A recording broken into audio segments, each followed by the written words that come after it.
Mga sadik, mayroon isang sasakyan dito. Nakita natin yung exhaust niya, bumabaga.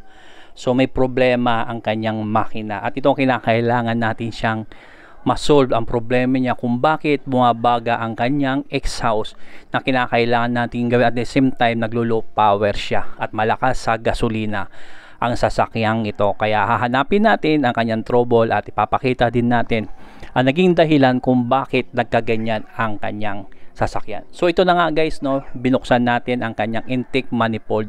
Makikita natin dyan yung isa, may tumutulong gasolina. So ibig sabihin, yan ay pumupundo doon sa kanyang exhaust. At tignan din natin yung iba. Makikita natin dyan ang iba ay tuyo, walang problema, at makikita natin na talagang smooth lang siya. Ibig sabihin dyan, yung injector na yan, nakita natin ay yan ay walang problema. At yung isa na nakita natin na mayroong tumutulong injector, yun yung kinakailangan natin palitan. Kaya naging dahilan, pumupundo yung gasolina niya doon sa exhaust. Kaya pag umaandar, ay bumabaga at ang kanyang gasolina ay nandoon lamang nakaisak. So guys, maraming salamat.